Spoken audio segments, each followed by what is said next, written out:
Hello and welcome to the Unnamed Automotive Podcast. My name is Sami Hajjasad, and with me, as always, is my good friend and fellow automotive journalist, Benjamin Hunting. Say hi to the people, Ben. Greetings, human listeners.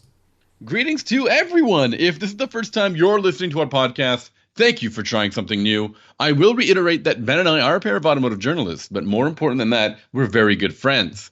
In fact, we're going to talk about some of the recent publications that Ben has written for. Ben, go for it.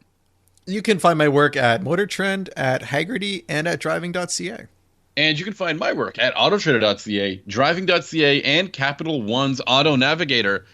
Ben, I know I was over at the LA Auto Show, and that was fun. I got to bumble around over there and check out a couple of cars. Sammy, I don't want you to just gloss over the auto show. I want you to give us a recap of what you experienced when you were there, because I haven't been to an auto show in 5 years.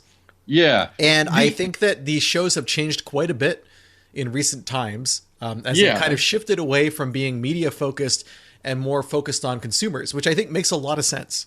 It's tough because I think the media part is still for the the main issue is that there are some automakers that do not participate in auto shows at all, not just the media section, but the consumer part as well. And that's the case for a lot of, like, let's say the German or European automakers. They're just they're not there. There's no Mercedes booth. There was no BMW booth, no Audi booth. It's quite difficult for a consumer to get a really good feel for some of these things. But on the other hand, the automakers that did attend, I think, put on a pretty good show, especially for the media, where I mentioned I got to take a closer look at the Volkswagen Tiguan. There was also a couple of Korean vehicles that had a nice little splash as well. Like what? So there's a redesigned or refreshed EV6 from Kia, as well as a EV9 GT with like 500 horsepower or something like that. And there's a new 3-row electric vehicle from Hyundai called the Ioniq 9, which is essentially the Hyundai version of the EV9. So it's cool to see. 500 horsepower 3-row crossover? Yeah, I think that's what it is. Does that not feel excessive? Yeah, definitely. Like BMW doesn't even make BMW doesn't make like an X7M. They have there's an M60, right? But there's not like an M version. No. Is there a 500 horsepower X7? I don't know, man. 516 horsepower twin turbo V8 probably. Let's double check. So all I'm saying is, it just seems odd that I would go to a Kia dealership and come home with a 500 horsepower 3-row family SUV. Like, who is that customer? And I think that's one of the most.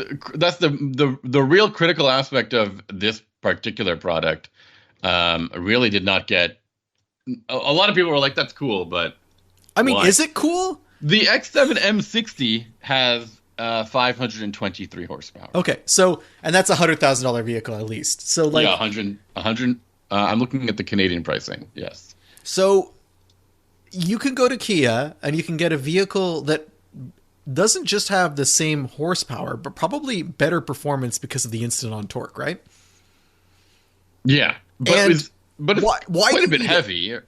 Quite a bit heavier. Why? Well, yeah, but why do you need it? Like, what is the point of this vehicle? I guess that's what I'm saying.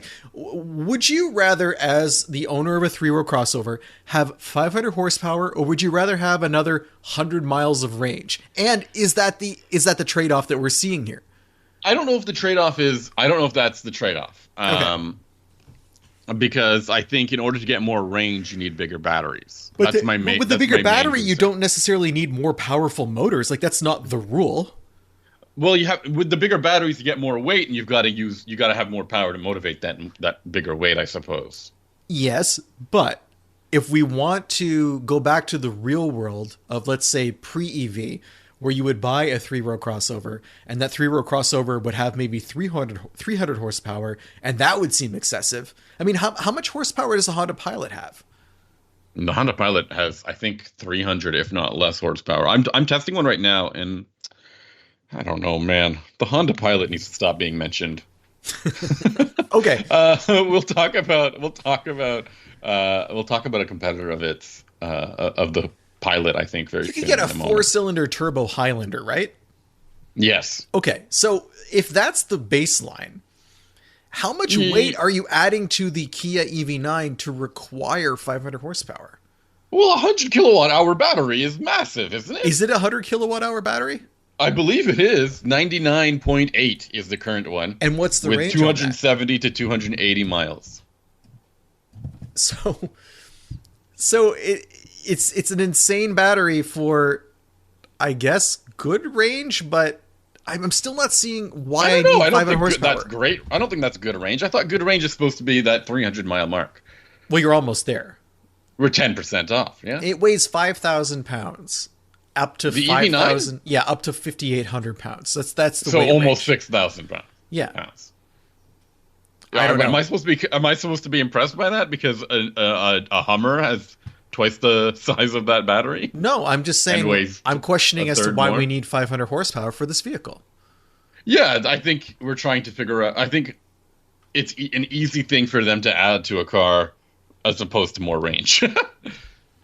I just don't see the appeal. It's so strange to me. Like I'm personally shopping for an electric vehicle right now to replace our Crosstrek in a year's time. And I absolutely do not care how much horsepower it has. Mm-hmm. Like I do not. I'm looking at whatever it is an appliance. An appliance needs to do certain things right, and that's not have 500 horsepower, not getting 0 to 100 in a bajillion in half a second, right? But more to the point, like I don't even need a dual motor vehicle. I would like to have more range and an affordable price. And when you start going to the dual motor vehicles, you lose range and you start going up in price because they start adding on larger wheels, which are going to kill your range. They start adding on more features that you're going to have to pay for that you don't necessarily want. Like I've noticed there's this tipping point. Yeah. And the benefits to me are just not there. Like if I didn't need the long range, if it wasn't a vehicle that was going to be going on a long range commute in the winter where I want to be able to do there and back without charging, then maybe I would be somewhat tempted. But even then, there's a giggle factor that's associated with this kind of performance, but that goes away. Yeah. So I'm not sure how much. The problem is too, I'm looking at some of like, say, the Ioniq vehicles, Ioniq 5, Ioniq 6. In Canada, the difference between a dual motor and a single motor is often only like $2,000. But everything that comes with that impacts the range. That's right. So you can be really tempted to be like, oh, I'll pay $2,000 more and I'll get twice the torque and another 100 horsepower. You're going to drop 10% range or 20% range, right? Like, yeah, I think it's 17, 18%. And at that point, you have to ask yourself, what's the purpose for which you're buying this vehicle? Yeah, it's not it's not necessarily the same thing with gasoline vehicles because you can still get a hybrid crossover. And you can just fill it up with gas, right? Like, but what I'm saying is you pay more in the hybrid crossover and you don't get less range. Right. You get more driving range because, yes, the hybrid system costs more, but you can drive longer on it and the fuel mileage is better. Like there's a clear association between driving range and the price that's paid. But with EVs, it's not necessarily like that. With EVs, it's like a sports car kind of system where you're paying more for more power and then everything else kind of, you lose some drivability because you have to be careful with traction. And then that's a great point. Yeah. You start to lose range because it's going to be using more gas. So it's an unusual, you think that you're shopping crossovers, it's apples to apples, but really it's not. There's a disconnect between the gas crossover world and the EV crossover world. No, I think that's a really good point. And you really got to wonder what the all-wheel drive electric powertrain is doing for you. I think one of the things that is an issue with the electric vehicle is that there's like an arms race, right, in terms of power and torque. There kind of is, but what's odd about the arms race, quote unquote, is I guess that would make sense in the luxury segment where it's about bragging rights, but it has leaked down into other segments where this whole reason for having this conversation is because I don't understand that being a selling factor. So the question is whether or not you see the Tesla Model X as a luxury vehicle or Rivian R1S, which are both 500 horsepower vehicles in the $80,000 price range. I think that the price makes them luxury adjacent. I think the Rivian is definitely a luxury vehicle because it's boutique and niche. Mm-hmm, mm-hmm. Tesla, I don't think competes with other cars the same way we think they do. Mainly because they have a dedicated fan base. Yeah, I think it's that will overlook competition essentially. But what I'm thinking about with these $500 500 horsepower Kias is literally the average person who's going in just wants a vehicle that they won't have to put gas in and can carry all of their kids and their stuff. Yeah. I don't think that person cares about 500 horsepower or even has a concept of what that means. Now, this is this is a really good segue because, and we can get back to the auto show conversation in a moment. But one of the cars that I'm talking about this week is the Ford Explorer, and not just the regular Ford Explorer, but the ST model, which has like 400 horsepower from a twin turbo 6-cylinder engine. And I kind of really loved this powertrain, and to me, it made the Explorer feel like a separate. It had its own little section of the market, which was it's a higher horsepower 3-row crossover. Sure, it's not 500 horsepower, and it didn't come at the expense of like driving range or a serious price difference. But when I talk about things like the Kia Telluride or the Hyundai Palisade, my biggest complaint with those two vehicles is that despite how special they feel with their exterior and interior styling and the amount of features that they offer, the powertrain is really mundane to me and doesn't match the rest of the personality of the car. And now I'm driving this Explorer with a really high horsepower engine and tons of torque as well. And I loved this. I became super addicted to that much power and that ability to kind of just close the gap anywhere in a big, confident feeling SUV, which is something that I don't typically have that kind of reaction to. Well, this is where I diverge from your opinion in the sense that I don't want to drive something that large that fast. Mm-hmm. I'm not saying fast, but it is great on the highway when you can do the 60 or 70 mile per hour cruise. And pick up the pace when there's, nothing in your way. But you can, how much faster do you need that to be compared to like a 300 horsepower version of that vehicle? Yeah, so the other models have 300 horsepower. That's a turbocharged 2.3 liter 4-cylinder. And I think there's a hybrid as well. I'm not sure how much horsepower the hybrids have. I think when you're looking at something like the Explorer, certainly the extra power is helpful when you're towing. Yeah, that's true. That. Yeah, or if you load up a lot of gear and people, because sometimes I think we forget, I don't have children, and the more people and stuff you put into these vehicles, the worse their performance gets. And in some cases, if you live in an area that's really hilly, or you go to the lake every weekend and you bring a bunch of stuff with you, you will notice a performance difference with like 500-600 extra pounds in there. But yep. In terms of like, is it fun or interesting to punch the throttle on a very large, very heavy SUV? I don't think so. Like for me, there's never any aspect of that experience that engages me and makes me want to do it over and over. And I think now that living out where I do in the country, where roads are just that much more curvy and where I'm driving, I didn't say I'm driving more than I was before, but I'm driving in a different way. I'm driving for longer distances, not necessarily longer times, but definitely longer distances. And the larger vehicles, you really notice their size. I understand. I get that. I get that perspective. I get that loud and clear. I think that when you have the open space and the curvy roads to go with it, you want something that's really responsive rather than high horsepower. Because but I'm also okay with. But I don't mean to say that I don't want to drive something large ever. But I'm okay with like an Explorer not being super responsive. Like I don't need it to do that, I guess is what I'm saying. And then when it does do that, I'm not sure it adds something to the point where I would want to pay more at the fuel pump or more on the window sticker. Okay, cool. Well, I found that this was really enjoyable to drive in certain conditions that I think are designed for the Explorer in terms of lots of highway cruising or commutes in and around town. It didn't feel cumbersome or too clumsy to drive. It is a long, large vehicle. It has the styling in place that makes it feel really like boxy. Does it fit in your garage? It does fit in my garage. I was happy with that. Wow, I'm impressed. It's not an Expedition. Come on now. It's still large though. Like it's gotta be bigger than my Jeep by a lot. Yeah. Is it 3-row? It is 3-row. The third row is not really. In fact, the interior feels a little cramped, which even the second row didn't feel quite right to me either. And we always have these complaints with 3-row crossovers. Either get like a real, like a full size Like an three-row 89. crossover. Like what are the GM models called? The The Suburban? Suburban or the That's a Suburban or the massive Yukon, vehicle. That's basically a pickup truck with seats in the bed. or the Expedition or a minivan. Although we've had pretty good impressions of the Grand Highlander, the Toyota Grand Highlander has a pretty useful third row. But again, a large vehicle.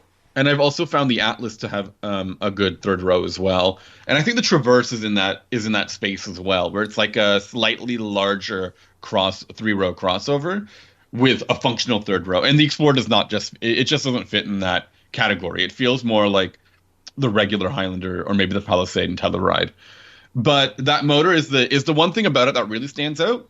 And the other things actually that stood out with it, especially because I went from this car into another review, a Honda Pilot, which I'll talk about maybe next week. I thought we weren't going to talk about the Pilot anymore. I thought you had made this a pilot-free podcast. But the thing about the Explorer is that it felt so much more modern because it has these massive infotainment systems. It's very bright inside and easy to use without being like totally tech oriented.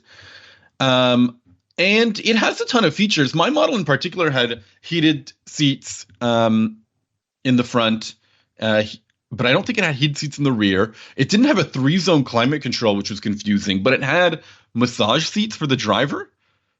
And I found that to be a very odd mix of features. I'm currently driving a vehicle that does this thing called posture assist. Yeah, that's the Hyundai version, I think, of massage seats. But it happens automatically. Like you're just driving and all of a sudden you're getting punched in the back and squeezed on the sides and you don't know what's going on because it does give you a little message on the infotainment screen, but it's literally the smallest font you can imagine at the very top of the screen. And it's quick too. It just goes up and it goes away. And it took me, and sometimes I would just catch the movement out of the corner of my eye and think it had a message or something. But no, it's this random massage. And I don't know what the point is. I assume it's to prevent fatigue while driving long distances, but really not that long in the car for this to happen. Anyway, please continue. This is one of the elements of the car that I found really confusing, the packaging. Again, this is the ST model, so maybe it's more oriented towards the driver, so maybe that's why a 3-zone climate control or rear heated seats are not a priority for the product. Is there a more expensive version of the Explorer? No. So so I guess not. There is a platinum model, which I'm not sure has the same motor. Let me double check. The platinum model has the motor as optional, so perhaps those features are on the platinum, but not the ST. Did you race for Pinks? No, I didn't have time to. Do you remember that show, Pinks? No, not quite. There used to be this show. I can't remember the television channel, Speed Network, maybe, when that was a thing. And there was this dude, and he would go to various, I guess, street racing scenes, although I'm pretty sure it was all very, closed circuit kind of thing. And he would get these people together, these basically people who had purpose-built drag cars. And they would do heads-up racing against each other on an unprepared surface, from what I remember, but sometimes they were at drag strips too, so who knows? And they would just line up, and there would be like money involved, and you would see people cash would be exchanged on camera, and they would race against each other, and it's heads up, so the guy would just like drop his hands and they would race. There's no tree or anything. Mm-hmm. And the thing I remember about the show was the guy, he had a real personality, quote unquote, and he was trying to be, I think, the focal point of the show. And he was trying to make this catchphrase happen. And every time at the end of a race, he would ask the person who lost, he'd be like, so-and-so, would you say you were outperformed? And then the other guy would have to say, yes, I was outperformed. And it was so odd. And it stayed in my head for years. And I would ask people if they thought they had been outperformed. But the failure of this catchphrase meant that no one knew what I was talking about. Like, it was just, I'm the only person who remembers the Pinks guy. I'm sure that other listeners do, for sure. We're gonna make sure that they comment whether or not we've been outperformed on this podcast. Let us know if we were outperformed. So this Explorer basically I felt really comfortable with it. I was acclimatized to it really nicely. I thought it was a very good companion for the few days that I had it. Powertrain was definitely the highlight of it. The feature availability was good, if a little confusing. And the pricing now in Canada, the model I had was 73 grand, which is a lot of money for a 3-row crossover. That is a lot. What in is the it US? 50? It's about 57 for this model, but it starts at 41. So even that sounds like a fairly high price, starting price to me. That's Golf R money. 41. Yeah. Is that our new standard? No, wait a minute. Isn't the Golf R 50 now? I can't remember. Hey, you can't just drop that and then walk away from it. I'll find out for you. Okay. At the same time, like, yeah, I think the media has a really strong opinion of the Hyundai Palisade and Kia Telluride. Those aren't the only options, obviously, but they are the best. They're probably the most well-rounded options in this class, and offer the best blend of features and capability or practicality. And if those don't work for you, because like I said, the powertrain to me is really mundane in those vehicles, and if you're someone who wants a little bit more power, or a little bit more speed, or a little bit more confidence in higher speed situations, then this car would definitely do the trick. I think that was one of my favorite parts of the car, is that the powertrain really, really clicks with the overall size of the car.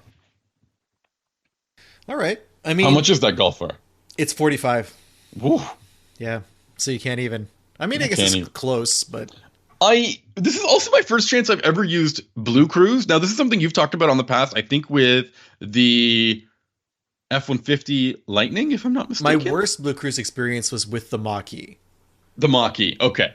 But here's the thing about Blue Cruise. They've been changing it constantly. Yeah, what I said in the past does not apply to the current version. It is it just like turns on whether you kind of want it or not. I don't know about that. Well, when you're using adaptive cruise control and then you enter an area where Blue Cruise is active or like available, it just turns on Blue Cruise. At least for me. I didn't have that issue in the Ford. And then it shows you this really like intricate graphic where you're like, take your hands off the steering wheel. And like the hands, like in Ghostbusters, yeah, the hands come out the side of the seats and they grab your hands and pin them to your body. Yeah, basically. And then there's like elements where it like dings at you, and because it's going through a construction zone, or like you're getting off the highway, and then it's like it shows this animation again. Put your hands back on the steering wheel. So I was okay with it. It felt a little less. And those transitions were more abrupt in Blue Cruise than they are in Super Cruise, in my opinion. I don't like that. I think Blue Cruise needs to figure out a way to not surprise somebody with that ding and put your hands on the steering wheel. The way that I think Super Cruise does a really good job with the lighting on the steering wheel to kind of keep you aware of what's going on. What about like inclement weather? Did you encounter any rain or anything? No, just a little bit of rain, but nothing serious. And I didn't have any issues with that. My biggest problems came when it was like winterish conditions and there was slush and stuff. And I remember being in a construction zone with a Jersey barrier beside me for like a fair length of time. And at a couple of points, the Mach-E just started accelerating towards the vehicle in front of me at a high rate of speed, and I had to intervene. And it was a construction single lane zone. So there's nowhere to go. Yeah. And none of our speeds were changing. And that was terrifying. Yeah, that's really not a great feeling. So I didn't encounter that. I'm glad that you did. I'm glad that you're safe after encountering that. Glad that I did. Wow. Mainly because we have someone to talk about the variety of experiences one can have, Benjamin, and how different I'm glad it is. You put yourself in danger for the podcast. You didn't put yourself in danger. The Mach-E did. Okay, but you're glad it happened. And that you survived and could report upon it, of course. There's a lot of ands there. Yeah, it all adds up. It's great. The reality is that all of these features vary depending on where you live, what kind of conditions you drive, and I think those are serious variables, right? Sure. Like, not everyone lives in the same place. That's what I discovered. Anyways, that's my experience. It's a pretty solid option. I do like the way they've refined the interior of the Explorer, and I think the exterior design is still pretty cool. The powertrain is still the highlight, and the available Blue Cruise is a pretty big deal for them as well if it works where you're at. Sammy, I'm on the Volkswagen website because I was checking out that Golf R price for you, and they have a section called sedan where they have the Jetta GLI, and the ID.7. And they haven't canceled the ID.7 officially yet. The ID.7 says coming soon. I think that's a lie. I don't been think coming that's soon for like 2 years. It's not real, but it's Volkswagen is really good at coming soon. The ID Buzz, I got ferried around the LA Auto Show or Los Angeles during the LA Auto Show in an ID Buzz, so that's a real product. And what was that like? A lot of people took pictures of. No, I'm asking what the car was like. It was cool. You know what, Sammy? I'm glad you survived that experience and you were able to talk about it on the podcast.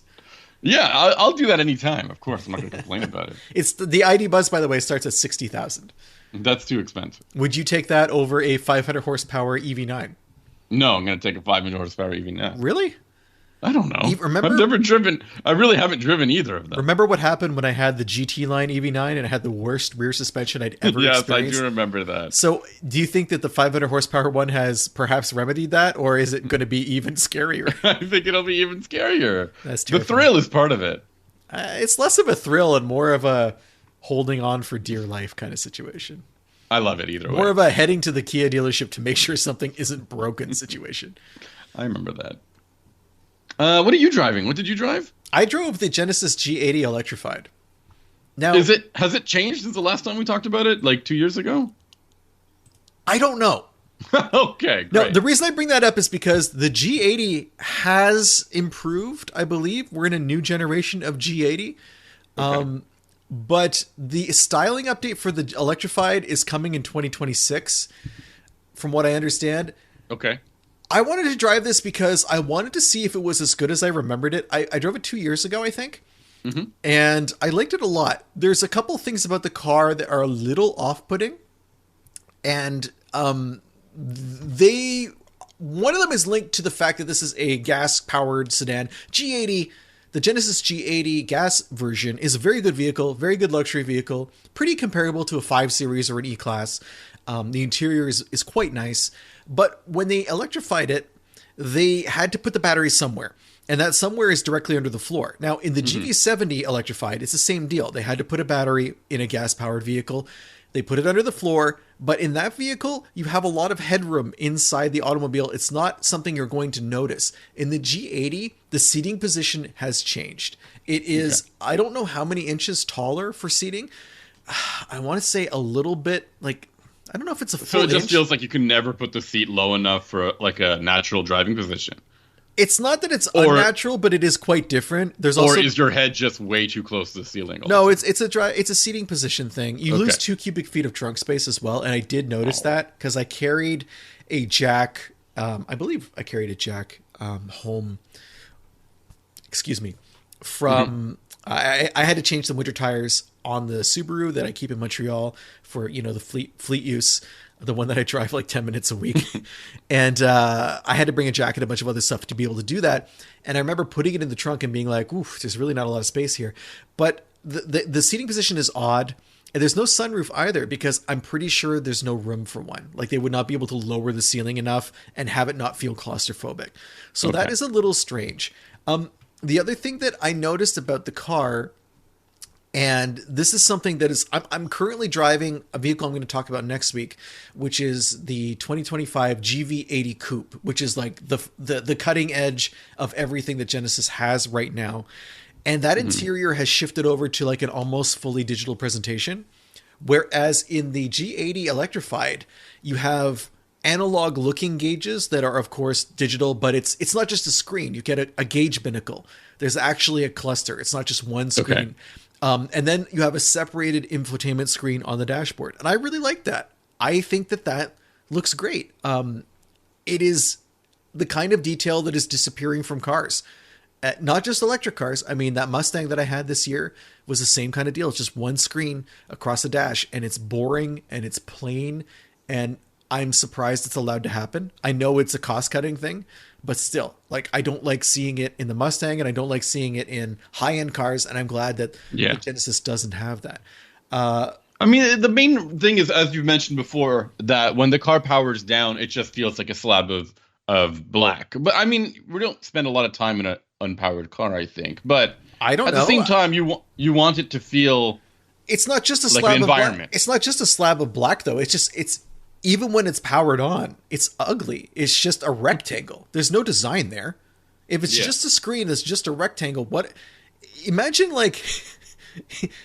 That's an important thing to bring up, the shape. I mean, you've been in a couple of cars that have changed that shape to circles, like the 500e or I think the Minis but have the circular design. The Mini, it's not even a full commitment to the bit because they have the really crappy flip-up head-up display that's rectangular in front of the driver. Sorry, this is talking about the infotainment and the gauge cluster. No, Sorry, but go ahead. I'm talking about when the gauge cluster is replaced, because at that point you have no longer any visual touch points on the dashboard that aren't a screen.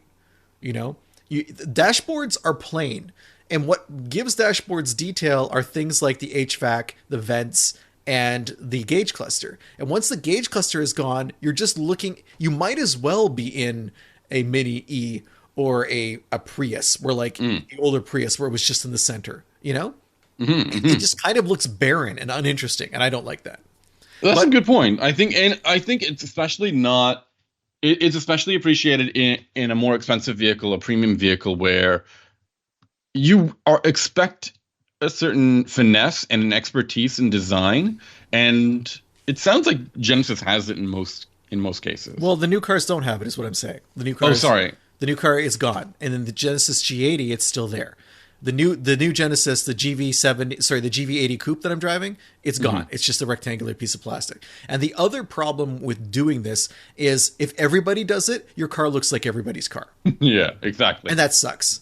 Like, you're not building a brand that way. Anyway, but back to the G80 Electrified. I like the range of the car. It's 282 miles of range, which is like 420 kilometers. And that's pretty accurate. I was able to squeeze a lot of driving out of the battery and not really use very much of it. I was driving in conditions that were pretty close to being cold, like well below 10 degrees. So I guess in the 40-degree range, Fahrenheit. And it didn't really seem to bother it that much. It has decently fast charging at DC outlets. I did not test that out because I was doing most of my charging at home. But where the car kind of didn't match my memories was this time around, it felt much floatier than it had in the past. Like, it felt like a big, bulky, bargey kind of thing, more oriented towards comfort than driving experience, I guess. And that's okay. I mean, there's room for that in the luxury world, but I looked at the price of this car, and in the US, the car it starts at about 76,000 and goes up to 81 grand. And in Canada, it starts at over 100 grand. And at these prices, in the US at least, you're over the i5, which starts at 68, and you're a little bit over the i5 in Canada as well. I think part of that is because there's multiple drivetrains with the i5. You can get like the regular version, and you can get like an M sort of version, the M60 or M50. I think it's M60. And that gives you more performance. Whereas with the Genesis, it's a single drivetrain kind of thing. 365 horsepower. So the power is good. It's fine. It just doesn't feel sporty. And it's okay. It's not they're executive sports sedans, so it needs to have a little bit of responsiveness to it. But when I drove the i5, the similarly priced i5, the M60, that car feels like a legitimate replacement for the M5. Like, it feels like on the street, you don't need anything more than what that car has. Whereas the Genesis is not that whatsoever. And again, it's okay for these cars to do different things. And I think the Genesis style-wise is fantastic. Exterior design. I was driving through rural Vermont, and I mentioned this to you, and there was a kid, I say kid, probably 18, 19, walking down the side of the road. And he looked up and he like smiled and like gave me a thumbs up for the car. That blew my mind. This is like, why not? Because it's kind of a grandpa car in a way. Nah, man. In a way. And I'm not saying that negatively, but I'm saying like price-wise, size-wise, it's a car that I think appeals to an older demographic, and this guy was all about it. So, you know, there's a curb appeal, I think, with the G80 that maybe the BMWs don't have. I mean, I'm not saying the BMWs don't look good, but I think the G80 is kind of an elevated styling in comparison. That's fair. I agree with that. Did you now? I remember when I first drove it, I had no idea where the charge port was.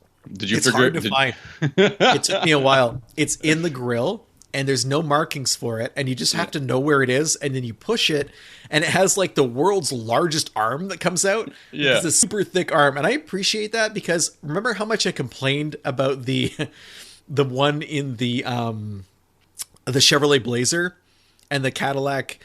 The Lyric, where it was like that really large panel that was flimsily attached to the side of the fender. Yeah. And I was worried about what would happen in the winter, right? So with the G80, I'm confident that no matter how much ice builds up on the front of the car, it's going to be able to punch through. Although thinking about it now, you probably it's not motorized, is it? Well, you're probably going to get dirty. Mm-hmm. You know, opening that up in the winter. That's fair. Yeah, absolutely. This is, I think, one of the coolest things about the G80, the electrified G80, is that, as you mentioned, it's based on a gas-powered vehicle, which we used to believe was a compromise. But that doesn't seem to be the case because there are other automakers that are applying this process and are quite successful with it, like BMW. Yeah. So now the point is it still good for what it does, especially now that we've seen how effective BMW can do it, the same thing with the same process. Yeah, I think it's definitely still good at what it does. It's still effective. Okay, I just don't like that high floor. I think that's weird. It's hard to get used to. Mm-hmm. How do you think the BMW manages it? I couldn't tell you. Yeah, I gotta get my hands on one of these because I imagine that maybe the M5. I'm sorry, the 5 Series. What's it called? i5. Might just be a taller car overall. Well, the 5 Series platform was designed from the get-go for this to happen. For both of them, yes. So I'm not sure that's true. Sorry, for both sets of powertrains, even a hybrid. I'm not sure that that's the case for. Well, the hybrid is neither here nor there, I don't think, because I'm not sure how they package the battery in that. If it's like between the transmission and the engine, or how it's done. But I don't think Genesis had that in mind when they launched this car. I don't think they were ever thinking this will be an EGMP car at one point, you know? And I'm sure there was maybe some discussion about like, what's the size of the battery? Can we move it over? But in terms of packaging, clearly it's a little bit of an oversight. Yeah. Okay. Interesting. Cool. Anything else you want to tell me about this G80? Is there another car that you were wishing to drive while you're in it? What does that mean? You know what I mean. No, I don't. What are you asking me? What were you feeling? What was I feeling? Yeah, what were you feeling? Tell the people. Kind of lonely, I guess. Oh, mostly the G80 was not an acceptable. I was just driving it by myself. Human companion. Lots of reflection. I don't know. It's yeah. I think I'm done talking about the G80. Okay, cool. What do you want to talk about now? I heard that you got in touch with one of our listeners who owns a Fiat 500e in Europe and had a couple of things to talk about with both of our takes on the Fiat 500e. Yeah, shout out to Mirko who has always been great with providing perspective on electric cars, especially the extremely vast European market for electric cars and small electric cars that we don't get here. He is a 500e owner, and he startled me by saying that right now his longer range EV is in the shop, and he's been doing his commute inside the 500e, and his commute is 230 kilometers. And for American listeners, I believe that's 170 miles, something like that, 150 miles around there. It's anyway, it butts up right against the maximum charge, the maximum range, yeah, of the 500e. So in the summer, he's able to get there if he doesn't drive faster than 70 miles an hour. When it's cold, he can get it to do 200 kilometers, which is about 120 miles before needing to charge. But the advantage that he has that we don't necessarily have is there are a bunch of Tesla superchargers along his route. And in Europe, the in Europe, the charging standards are different than they are here. So he's able to plug the Fiat in and take advantage of these very convenient chargers that we wouldn't necessarily have. It was interesting to have this conversation with someone who is, using this vehicle to go long distances in a way that we're not, in a way that I complained about. Yeah. We have a difference of opinion in terms of how useful the car is, just because I think in Canada, the pricing is different than in Europe, and the distances are, I think you are more often driving longer distances without a good alternative to that, unlike, being able to hop on a train. But Mirko did make a very good point about the Leaf, where he doesn't feel it's a good competitor because if you buy the small battery Leaf, which is the most affordable one, you're in the same range situation, but the different charging standard that the Leaf uses puts it on the outside looking in terms of topping up at a high speed. So again, we're in this situation where we had the Bolt. It was a good, cheap, compact EV, and now it's gone. In its place are these kind of premium EVs that are small, that are selling based on primarily styling and image versus range and performance. And we're waiting for, I guess the alternative, the true alternative to the Fiat would be a Nero, right? Or a Kona. I think so. Like something like that. Kona EV or a Nero EV, yeah. Which are going to be same price, more range, larger size. But there's really nothing in that small EV segment anymore. Only the Mini Cooper SE, I think. Which has the same problem. Yeah. Now, and there's also, and I also had a bit of... Sorry, just to finish. There's also electric Abarths in Abarth. I never say it properly, in Europe, that we don't get here. With more power and everything? I don't know if they have more power.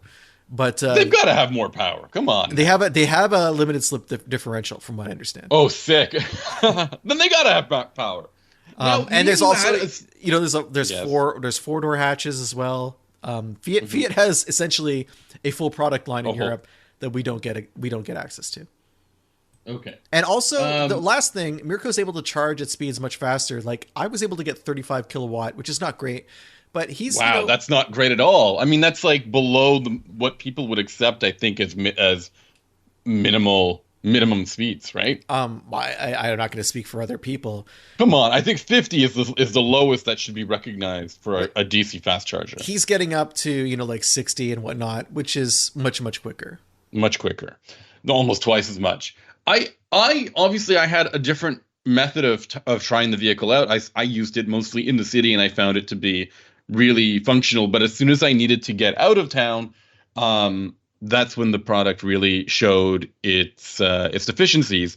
It's really interesting to see what a difference of infrastructure can do to enhance the viability of that 500D. Well, knowing that you have access to multiple superchargers along your route, I mean that is it takes a lot off your mind. Like here, there are fast chargers as I approach Montreal, and then there are, Quebec's actually pretty good at it. There are some at various exits on my way home. I think Quebec is better at it than Ontario is. Way better. But the idea of having to stop, like we talked about this too. He's saying, I end up going to McDonald's and having a coffee and eating something, and it's not good for my waistline. Whereas if you had a EV, he has an EV with a larger battery and he doesn't have to stop, and for me, my ideal circumstance is to be able to go there and back and then charge at home, which is perfect. So that's the size of battery and the range that I'm looking for. You're all about the round trip being accomplished on a single charge, when I think there's other people who are okay with stopping midway and getting that break in. But I mean, it's an interesting, if you have a commute that's an hour and a half every day, do you really want to add another half hour to that? And no, I mean a half hour each way. Yeah, that's brutal. I mean, that's not great. No. So that's a long commute. Well, that's how long it takes me to get to Montreal. And my wife is doing it twice a week. So it's at that point, you want something that can go there and back, especially in the winter when you don't want to get out in a blizzard or when it's minus 30 and have to plug something in and sit and wait. That's an uncomfortable situation. Very true. Anything else you want to talk about this week? I don't think so. And anything you want to get back to talking about, like that I mentioned earlier, like the LA Auto Show? Well, you seem determined to not talk about the auto show. All right, let's get on to the closing of the podcast then. What do you think? You're really not going to talk about the auto show? What happened? Did something bad happen at the auto show that you're not? No, did someone make you drive a Fisker Ocean at the auto show? I heard you saw a VinFast on the road. Did you drive an Ocean into the ocean? Don't avoid my question. I didn't. No one's interested in many interesting EVs. No one's interested in my VinFast story when you're avoiding an entire auto show. The auto show was. I am excited about the auto show because I like the atmosphere that goes around these kinds of events. All the gambling? No, that's the other kind of auto show. I love seeing, the build up and reveal of a new car. I love the feeling of people seeing a new car for the first time, and even the public seeing a new car for the first time. And it really makes me feel sad that there might be fewer of these things happening. From what I understand, the consumers are still, the public is still falling for the auto show. At least here in Canada, the Toronto Auto Show was the most successful it's ever been. And I think they're trying to get more automakers to commit to it. But other ones just have a global policy of no auto shows that will leave them out in the future. So we'll see if that changes. It might. But if you don't need the auto show to sell your cars, why would you go? Yeah, I guess so, because it might be it's functional to the shopper, I think. But clearly they've determined that the return on that investment is not there. Yeah, it's not like these companies don't want to make money. Yeah, no, all they want to do is make money. Of course. So, yeah. Anyways, I'm looking forward to seeing what the auto show season will be like next year and whether or not this slow auto show, this post-COVID slow auto show experience is changing or if that's the new norm. I don't even think it was post-COVID because this change started before COVID. For sure. There were auto shows that were shrinking in size because people were just, car companies were staying home. Interesting. Okay. Yeah. Anything else you want to talk about? I don't think so. Are you satisfied with that explanation of what's going on at the auto show? No. Okay. But I don't think I'm going to get anything better from you. That's fair. If you enjoyed this week's episode and are satisfied, what is it out? If you think we were outperformed. Yeah. Head on over to our website, unnamedautomotivepodcast.com, and you can see all of our previous episodes, as well as photos of the cars that we've been driving and links to the stories that we've written about the vehicles we mentioned. Additionally, you can subscribe to our podcast using a variety of buttons on that website, or you can just head on over to your podcast client, your podcatcher, if you will, and search for us and subscribe to us there. I would really recommend you leave a little review. We love reading your feedback, and if you want to get in touch with us, you can do that too. You can head on over to our website, unnamedautomotivepodcast.com. There's a contact form. You fill it out, and that comment lands in our inbox. You can also email us. It's benjamin@benjaminhunting.com, or you can reach out to us on social media. We prefer Instagram these days. I'm at Sami_ha, H-A, like you're laughing. Or you can find my friend Ben there. He's at Hunting Benjamin. We're also on Blue Sky. I don't even know my handle on Blue Sky. My handle is the same everywhere. So you're at Hunting Benjamin. Yeah, I recommend you adopt that policy as well. I think I tried, but I couldn't. You think someone else has Sami_ha? I believe so. Yeah. All right. That sounds like someone's telling tales out of school, but no. Why would I make that up? Why indeed? Anyways, that's it for this week. What are we talking about next? Oh no, it is Sami-ha, not _ha. Why would you make it? That's. I think that's more confusing. I think there are there underscores? There's no underscores. How are there no underscores? That's weird. That's it. There has to be something. There's no underscores on Blue Sky. Oh, that's sad. All right. What else you got? What else do I have? What are we going to talk about next week? Next week, I'm going to be talking about that GV80 coupe. All right. I'm talking about Pilot, but I'm also going to compare it to a product that I haven't driven yet, which is the Hyundai Santa Fe. Okay. I'm very excited about that. All right. All right. See you later. Bye. Bye.